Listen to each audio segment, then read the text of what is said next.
నమస్కారం. City cable news కి స్వాగతం. ముందుగా ముఖ్యాంశాలు.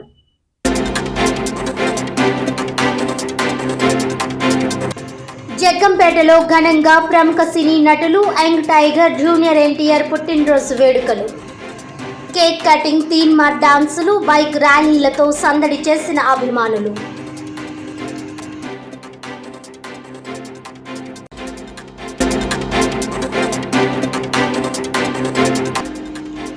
కేంద్ర కార్మిక సంఘాల ఆధ్వర్యంలో కాకినాడ కలెక్టరేట్ వద్ద ధర్నా. కార్మికుల మెడకు ఉరితాడైన 4 లేబర్ కోడ్లు రద్దు చేయాలని, ఏ కార్మికునికైనా కనీస వేతనం 26,000 చెల్లించాలని డిమాండ్.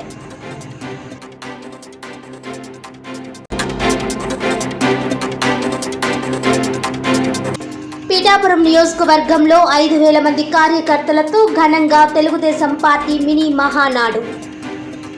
ఎన్టీఆర్ విగ్రహానికి పూలమాలలతో నివాళులర్పించిన పార్టీ జిల్లా అధ్యక్షులు జ్యోతుల నవీన్, మాజీ ఎమ్మెల్యే వర్మ.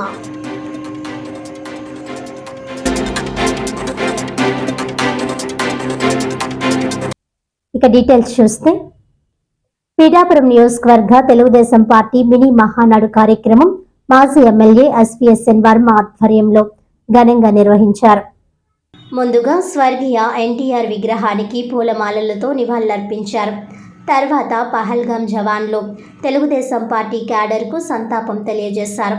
ఈ కార్యక్రమానికి జిల్లా పార్టీ అధ్యక్షులు జ్యోతుల నెహ్రూ, వైస్ చైర్మన్ అల్లుమల్లు విజయ్ కుమార్, నియోజకవర్గ పరిశీలకులు మరియు state Koppula Velma corporation chairman P Ganesh Kumar, Kirmalapudi మాజీ జడ్పీటీసీ సభ్యులు తోట నవీన్, వాసిరెడ్డి దాసు మరియు పిఠాపురం నియోజకవర్గ అన్ని మండలాల టౌన్ పార్టీ ప్రెసిడెంట్స్, మాజీ జడ్పీటీసీ సభ్యులు మరియు సమన్వయ కమిటీ సభ్యులు ముఖ్య అతిథిగా వేదిక మీద పాల్గొన్నారు.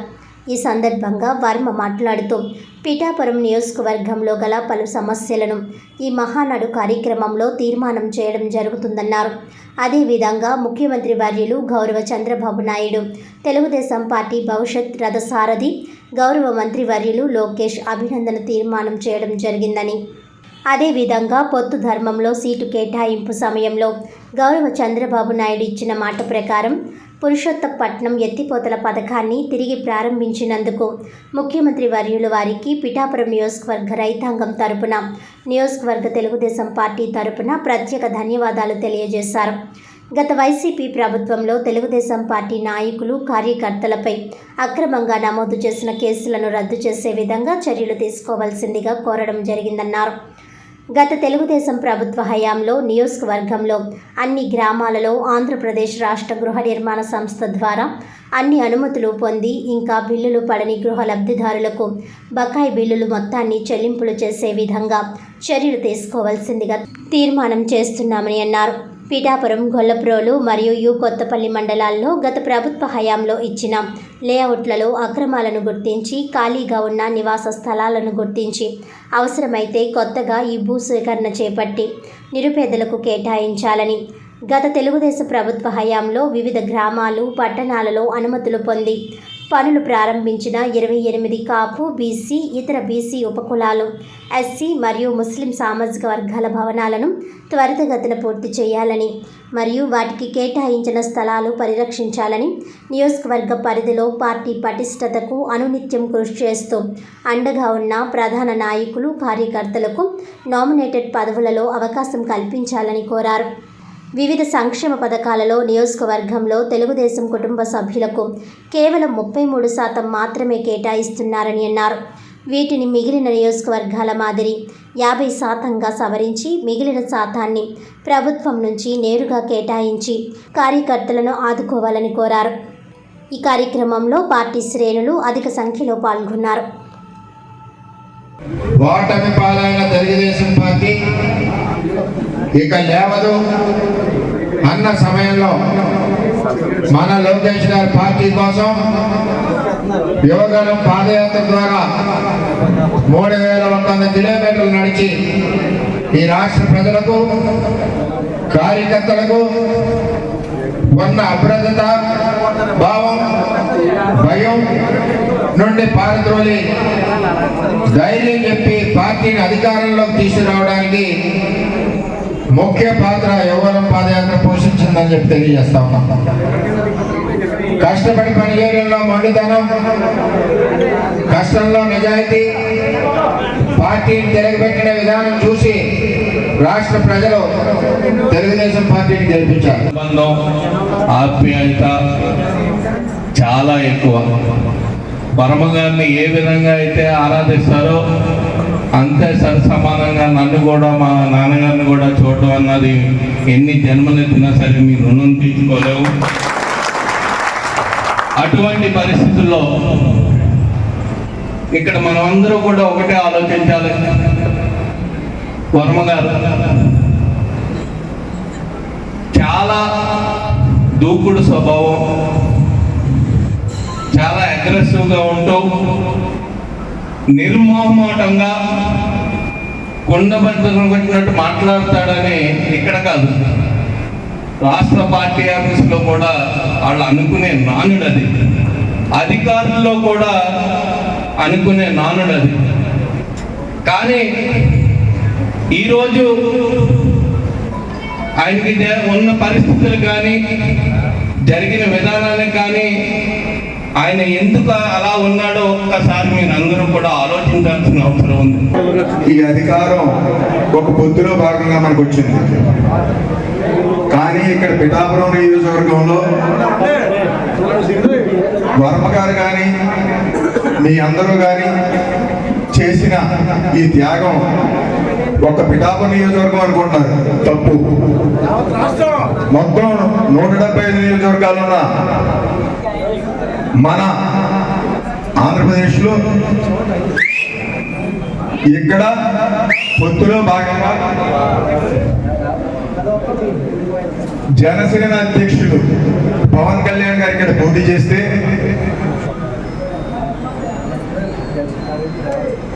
గతంలో ఏదో చిన్న ఇబ్బందుల వల్ల సీట్లు మారితే వర్మ గారు ఇండిపెండెంట్ కింద పెట్టి మంచి మెజార్టీతో నెగ్గారు. అది మన రాష్ట్రం అంతా తెలుసు. మరొకసారి తెలుగుదేశం పార్టీని రాష్ట్రంలో ఉమ్మడి కూటమి అభ్యర్థులందరినీ కూడా ఒక తాటి మీదకి నిలబడిన తీసుకొచ్చిన పార్టీ కాన్స్టిట్యూన్సీ ఏదైనా ఉండే అది పిఠాపురం నియోజకవర్గం. అసలు బీజం వర్మ పిఠాపురం కార్యకర్తలు ఈ కూటమి నిలబడడానికి కారణం. అటువంటి నియోజకవర్గంలోని తెలుగుదేశం పార్టీ నాయకుల్ని వర్మ గారిని ప్రత్యేక దృష్టితో చూడాలని చెప్పేసి మరి ఒకసారి అబ్జర్వర్ గా వచ్చిన విజయ్ కుమార్ గారికి కానీ మన జిల్లా అధ్యక్షుడు నవీన్ గారికి కానీ ఈరోజు పిఠాపురం నియోజకవర్గంలో నియోజకవర్గ స్థాయి మహానాడిని ఏర్పాటు చేయడం జరిగింది. అందరూ కూడా ముఖ్య కార్యకర్తలు కానీ ప్రజలు కానీ అందరూ కూడా వచ్చి తమ తీర్మానాలన్నీ కూడా ప్రవేశపెట్టడం జరిగింది. రేపు రూరల్లో కూడా జరుగుతుంది. రూరల్లో జరిగితే మొత్తం రేపటితోటి మొత్తం కాకినాడ పార్లమెంట్లో అన్ని నియోజకవర్గాల్లోని ఈ మహానాడులు పూర్తయినట్టు ఉంటుంది. 22వ తారీఖుని జిల్లా మహానాడిని ఘనంగా నిర్వహించడం జరుగుతుంది కుళాయి చెరువు దగ్గర. ఖచ్చితంగా అందరూ కూడా రావాలని మనస్ఫూర్తిగా కోరుకుంటూ, అలాగే మే 27, 28, 29ని కూడా కడపలో జరిగే మహానాడుకు కూడా జిల్లా ప్రజలందరూ కూడా తరలి రావాలని కోరుకుంటూ, ఇక్కడ ఏదైతే తీర్మానాలు ప్రవేశపెట్టారో జిల్లా ద్వారా కూడా ప్రవేశపెట్టి రాష్ట్ర స్థాయికి పంపించడం, రాష్ట్ర పార్టీకి పంపించి అవన్నీ కూడా పరిష్కార దిశగా ప్రయత్నాలు చేస్తామని మనవి చేసుకుంటూ సెలవు తీసుకున్నాం. పిఠాపురం నియోజకవర్గ స్థాయి మహానాడు చాలా వైభవంగా జరిగింది. కార్యకర్తల సమస్యలు, నియోజకవర్గంలో ఇదివరకు చంద్రబాబు నాయుడు ప్రారంభించిన ఆగిపోయి ఉన్న ప్రాజెక్టుల గురించి, ముఖ్యంగా ఏలేరు ఆధునీకరణ ఫేజ్ 2 ఏదైతే చంద్రబాబు నాయుడు గారు పన్నులు మొదలుపెట్టింది జగన్మోహన్ రెడ్డి ఆపివేశాడో పునఃప్రారంభించడానికి, అన్నింటికంటే పిఠాపురం నియోజకవర్గ కార్యకర్తలే కాకుండా రాష్ట్ర కార్యకర్తలందరి యొక్క మనోభావం, తెలుగుదేశం పార్టీకి కేంద్ర పార్టీ అధ్యక్షుడు 2047 విజన్ తెలియజేయాలని, అదేవిధంగా ఈ పార్టీ కోసం మరి ఓడిపోయిన పార్టీని నిలబెట్టడం కోసం నారా లోకేష్ గారి యువగలం పాదయాత్రతో ఒక ధైర్యం, ఒక నమ్మకం ఈ రాష్ట్ర ప్రజలకు కల్పించి యువగలం పాదయాత్ర ద్వారా కూటమి ప్రభుత్వానికి ముఖ్య కారకులయ్యారని చెప్పి తెలియజేస్తా ఉన్నాం. అటువంటి వ్యక్తికి రాబోయే రోజుల్లో తెలుగుదేశం పార్టీకి 2047 విజన్ పెట్టి రాబోయే రోజుల్లో పార్టీని ఏ విధంగా అభివృద్ధి చేయాలి, పార్టీకి ఎటువంటి నాయకత్వం ఇవ్వాలి, పార్టీని అధికారంలో ఉంచాలంటే ఏ విధంగా పనిచేయాలి, కార్యకర్తలు కానీ అందరూ కానీ అని చెప్పి ఆలోచన చేయాలని, పార్టీ కోసం అహర్నిశలో కష్టపడిన, పాదయాత్రతో పార్టీని నిలబెట్టిన లోకేష్ గారిని భవిష్యత్ రథసారథిగా పార్టీ ముందుకు తీసుకెళ్లాలని చెప్పి పిఠాపురం తెలుగుదేశం పార్టీ కార్యకర్తలందరూ కూడా ఇక్కడ తీర్మానం చేయడం జరిగిందని చెప్పి తెలియజేస్తుంది. 44 చట్టాలను పునరుద్ధరించాలని, 4 లేబర్ కోడ్లను రద్దు చేయాలని డిమాండ్ చేస్తూ సిఐటియు ఆధ్వర్యంలో పెదపుడి తహసీల్దార్ కార్యాలయం వద్ద ధర్నా చేపట్టారు. ఈ సందర్భంగా వారు మాట్లాడుతూ దేశవ్యాప్త సార్వత్రిక సమ్మెను జూలై 9కి మార్పు చేయడం జరిగిందని తెలియజేస్తూ కార్మికుల యొక్క డిమాండ్స్ నెరవేర్చాలని, సమాన పనికి సమాన వేతనం ఇవ్వాలని, నిత్యావసర వస్తువుల ధరలు తగ్గించాలని, ప్రతి రంగంలో పనిచేసే కార్మికునికి కనీస వేతనం 26,000 ఇవ్వాలని, ఉపాధి హామీ కూలీలకు పని రోజులు 200 రోజులకు పెంచాలని, అత్యవసర విభాగానికి సంబంధించిన మందులపై జీఎస్టీని తగ్గించాలని, విశాఖ ఉక్కుని ప్రైవేటీకరణ చేయరాదని, ప్రభుత్వ రంగ సంస్థలను కాపాడాలని కోరారు. అనంతరం ఎంఆర్ఓ సీతాపతికి వినతిపత్రం ఇవ్వడం జరిగిందన్నారు. ఈ కార్యక్రమంలో మండల కన్వీనర్ ఎం రాజేశ్వరి, అంగన్వాడీ నాయకురాలు G Satyavathi, Asha leader U Umavathi, Asha కార్యకర్తలు, అంగన్వాడీ వర్కర్స్ అండ్ హెల్పర్స్ తదితరులు పాల్గొన్నారు. రిటైర్మెంట్ బెనిఫిట్ కల్పించాలి. రిటైర్మెంట్ బెనిఫిట్ కల్పించాలి. సమాన పనికి సమాన వేతనం ఇవ్వాలి. సమాన పనికి సమాన వేతనం ఇవ్వాలి. సమాన పనికి సమాన వేతనం ఇవ్వాలి. జిందాబాద్ సిఐటియు జిందాబాద్. జిందాబాద్ జిందాబాద్ సిఐటియు జిందాబాద్. రైతుల పంటలకు పెట్టుబడి సంబంధించి 50% అదనంగా గిట్టుబాటు ధర కల్పించాలని చెప్పండి. రైతుల పంటలకు గిట్టుబాటు ధర కల్పించాలి. రైతులు పండించిన పంటలకు గిట్టుబాటు ధర కల్పించాలి.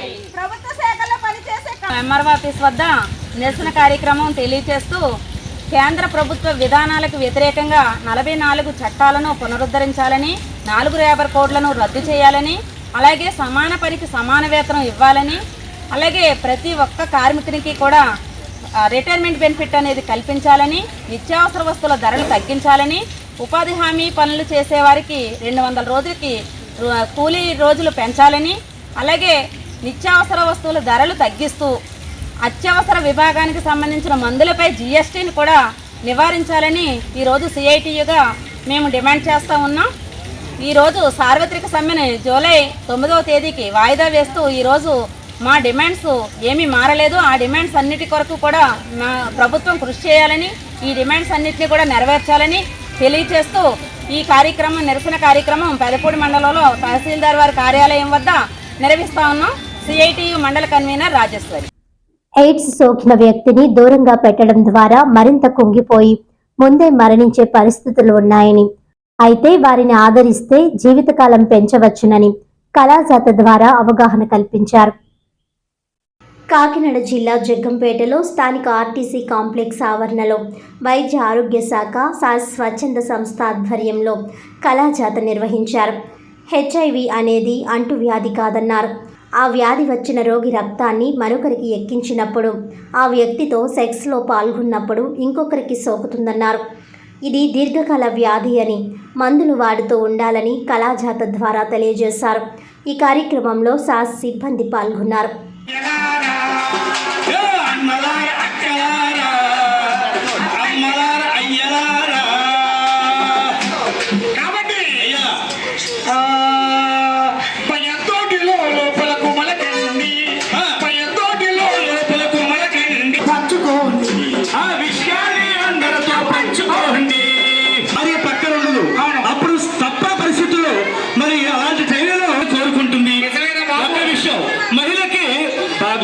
భర్తతో కలవాలని కోరుకుంటుంది. అలాంటి సమయంలో తప్పనిసరిగా అయితే తప్పు లేదు, వాడాలి, నిలవదు అని ప్రభుత్వం వారు చెప్తున్నారు. కాండం వాడాలయ్యా. కాండం వాడితే హెచ్ఐవికి చాలా దూరంగా ఉన్నట్టే. దూరం ప్రయాణాలు చేసే దూర ప్రాంతానికి వెళ్ళేవాళ్ళు. కాకినాడ జిల్లా జగ్గంపేట ఏరియాలో జగ్గంపేట బస్టాండ్ ప్రాంగణంలో ఈనాడు వైద్య ఆరోగ్య శాఖ వారి ఆధ్వర్యంలో, అలాగే కాకినాడ జిల్లా ఎయిడ్స్ నివారణ కంట్రోల్ వారి యొక్క కళాకారుల బృందంచే, చైతన్య కళాభారతి వెల్ఫేర్ అసోసియేషన్ కళాకారులచే ఈనాడు ప్రభుత్వం చేపడుతున్న కళారూపాలు ప్రజల్లోకి తీసుకువెళ్ళాలి, అది కూడా ప్రజల్లో చైతన్యం తీసుకురావాలి. ఈనాడు హెచ్ఐవి అనేది ఒక రోగం కాదు, ఒక వ్యాధి కాదు, అది సామాన్యులకు వచ్చే ఒక షుగర్ వ్యాధి, బీపీ వ్యాధి ఎలాంటిదో ఇది కూడా జీవితాంతం మందులు వాడేటటువంటి ఒక ప్రక్రియ. అలాగే వీటి పట్ల చాలామంది భయభ్రాంతులకు గురయ్యి కుటుంబాల్లో ఆ వ్యక్తిని దూరం పెట్టడం, అలాగే ఆ వ్యక్తిని సమాజంలో ఒక వెలితిగా చూడడం వల్ల ఆ వచ్చే రోగం ఉండే భయం కంటే వాళ్ళు పెట్టేటటువంటి ఆ బాధలు, ఇబ్బందులు మరింత కృంగతీసి అనేక విధానంగా దారితీస్తున్నాయి. కాబట్టి మనమంతా ఆదరణ చూపించాలి. చులకనగా మాట్లాడడం, చేదరించుకోవడం, దూరం పెట్టడం ఇలాంటి వాటిని అరికట్టి మనలో ఒకరిగా సామాన్యుడిగా ఆదరిద్దాం, ప్రేమిద్దాం, ఆదుకుందాం. మనమంతా ఒకటి. అలాగే క్రమం తప్పకుండా ఏఆర్టీ మందులు వాడుతూ మన ఆరోగ్యాన్ని మనం కాపాడుకుందాం అనే దానిపై కళాచేతల ద్వారా ప్రజల్లో తీసుకువెళ్ళాలి అనే ఉద్దేశం చేత జగ్గంపేటలో సాస్ మరి స్వచ్ఛంద సంస్థ వారి ఆధ్వర్యంలో మరి కార్యక్రమం జరుగుతోంది. థ్యాంక్ యూ అండి.